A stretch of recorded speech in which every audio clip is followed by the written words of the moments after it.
So, fresh back from the States. Hey. How was your trip? It wasn't too bad. I went to America, if anyone's curious. So I'll tell a story about that after this. But first, let's talk about Team America. Depending on who you ask, Team America World Police is either a satirical pastiche of action movie tropes and cliches, or a stupid puppet action movie full of explosions and Willy humour. Now suck my Lollipop. Just kidding. Regardless of your opinions on the film, you have to admit that it's kind of impressive that they even managed to get funding for such a project. And boy, did they get a lot of funding. If you're not familiar with the film, when Matt Stone and Trey Parker, the creative forces behind it, first pitched the idea of a puppet action movie to Paramount Studios, the studio told them that it would never work, that nobody would ever go see it, and that it would definitely not make any money. Without missing a step, the duo reminded Paramount executives that they said almost the exact same thing about an R-rated animated musical. And, as we all know, South Park, Bigger, Longer and Uncut not only made loads of money, got great reviews, it also got an Oscar nod for its soundtrack. Now, two of you are nominated for Best Song, Blame Canada. Matt's not. Yes, I'm not. They lost to Phil Collins. For which film? I don't know which film did, but they lost to Phil Collins and he got the Oscar instead, which is why in the episode immediately afterwards, there's that one where Phil Collins holds his Oscar the entire time and they shove it up his Bumhole. Because obviously Matt Stone and Trey Parker, paragons of restraint and subtlety. Put me down, you filthy bastard! Do you know what I just realised when I wrote this? South Park Bigger, Longer and Uncut is a Reference to the schlong. Oh yeah. bigger, longer, uncut. And do you know why I found this out? It's because originally it was supposed to be something like South Park, It All Goes to Hell, or something with the word hell in it. And the censors said, we object to the word hell in the title because it's blasphemous. They said, okay, how about South Park, Bigger, Longer and Uncut as like a subtle... Wiener gag. And the censor went, oh, that's fine. People know what South Park is. We all know what South Park is about. Like, you can't use the word hell. They deliberately went out of their way to use the word Brian. as much as possible in this movie. And they're like, no, you can't use the word hell. The poster might offend people. That movie has warped my fragile little mind. Faced with Stone and Parker's impeccable logic, the studio dutifully cut the pair a check, which they of course spent in its entirety. How much money did they get for the film? Well, they were originally only going to get about 25 million, but Stone and Parker both waived their director's fee and managed to get it up to 32 million because they wanted more money to spend on explosions and puppets. Just imagine it. All around the world there will be massive explosions. Despite the film being made to look as intentionally as possible as a throwback to the kind of media that inspired it, like Thunderbirds, the pair spent an incredible amount of money on all the props and puppets that you see in the movie. For example, all of the miniature weapons you see cost hundreds, if not thousands of dollars to produce and were made to the exact specifications of their real-size counterparts. That sounds like it probably would have been cheaper to buy real guns. It would have been. Some of the guns that they made for like miniature were more expensive than buying a real gun. For example, one of the Uzis that you see in the film, the miniature ones, cost about $1,000 to have like a doll maker create. For that price, do you know what you could buy? A real Uzi. And do you know what you'd have enough money left to buy? A second Uzi.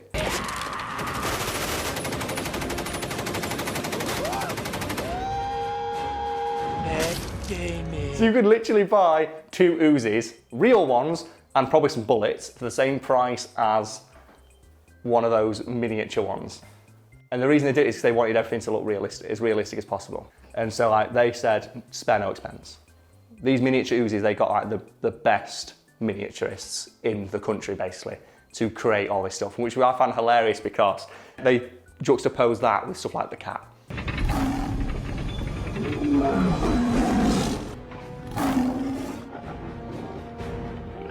Every member of Team America, every gun they're using and all their equipment cost thousands to produce. Like the clothes were hand knitted by like miniaturists and doll makers, and then they just put in a kitty cat.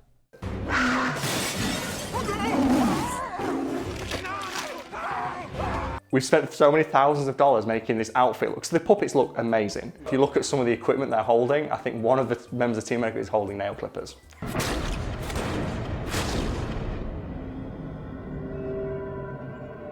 And like the French set, they spent thousands like recreating that and like making it exactly the right size and stuff like proportionally. And then at the floor, they just covered it in croissants. If you look at the floor of the French scene in Team America, you'll notice that the entire pattern of the floor is covered in croissants. And if you look at all the bollards, they're not bollards, they're just giant chess pieces. They spent so much money making it look realistic and then went, well, it looks too realistic, so let's Ruin it. like the fight scene they do. Do you know they make them do all the cool kung fu pose and then just make them slap together because they thought it was funny, and it does. It works so much better.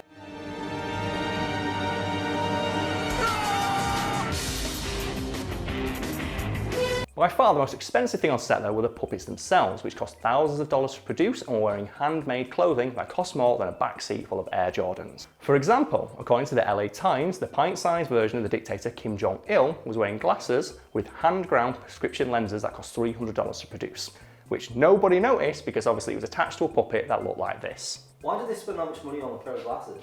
Because Why not? How you like that, you? Nice person. If they spent that much money on these puppets, why does Matt Damon look so stupid? Well, that's because originally the Matt Damon puppet didn't look like that. They were intended to look like the actor, and apparently it came out of the oven wrong. Matt Damon. And you'd think Matt Damon would be pretty pissed off about that, wouldn't you? But apparently the actor doesn't really mind, and if you give him a picture of that puppet, he will sign it all in caps. So he will sign it, Matt Damon. Matt Damon. Keen to spend as much of the studio's money as possible, Stone and Parker intentionally went out of their way to try and accomplish every effect in the film with practical effects as opposed to CGI. Why? Because they wanted to Go boom. and they had Paramount's money to do it with.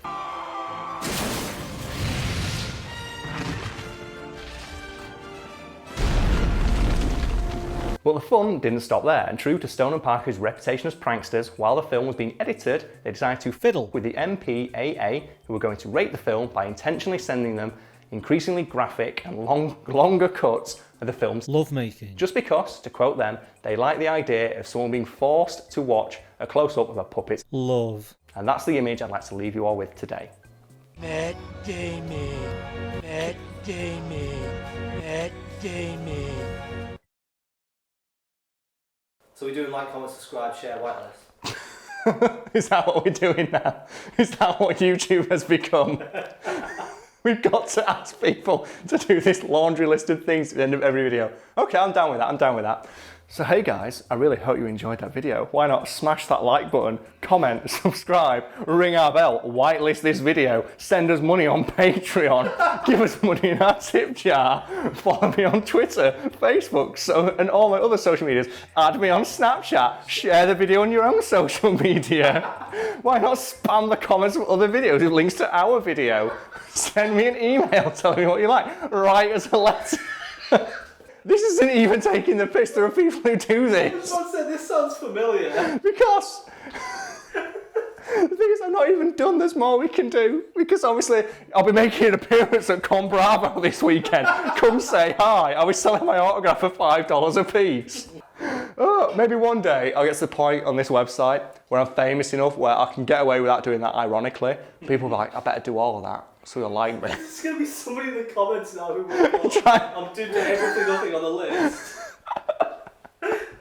Oh my God. Okay. Okay, America, as we all know, pretty great. I went there last week. It was fun. It was great. I'm sure I'll talk about it in later videos. I got stuck in Manchester Airport for 5.5 hours. You can read this in the news. Terminal 3 a week ago was a bomb threat because some Silly sausage. left his bag unattended. And the worst bit is, my flight was at 10 to 11, and my dad was like, okay, Karl, you need to get to the airport 3 hours early.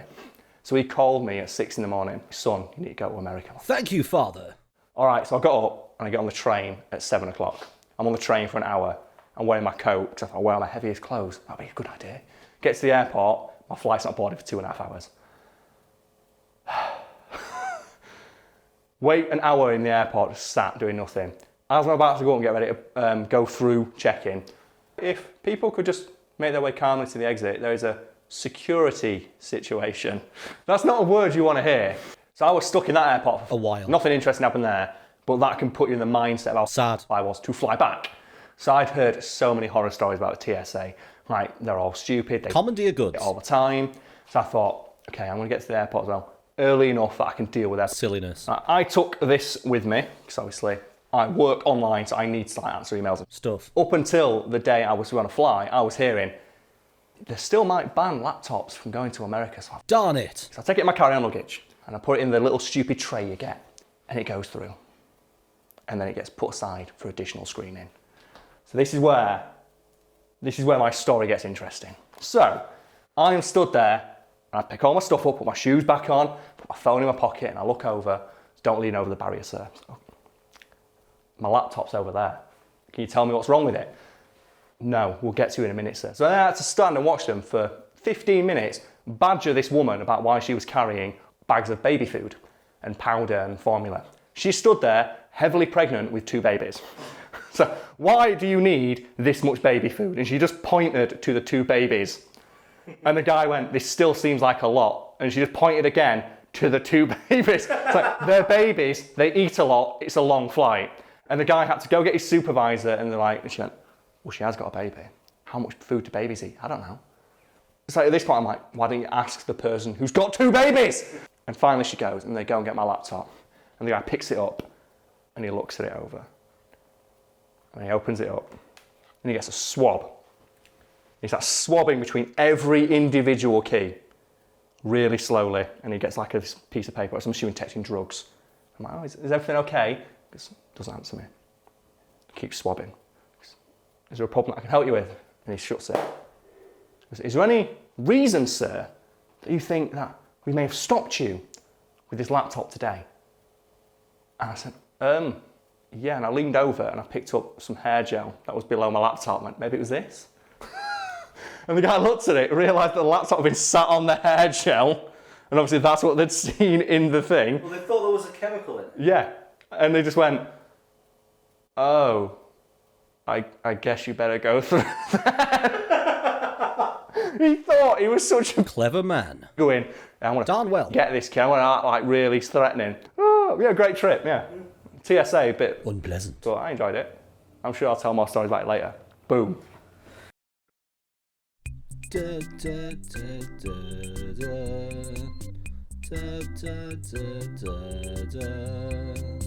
Da, da, da, da, da.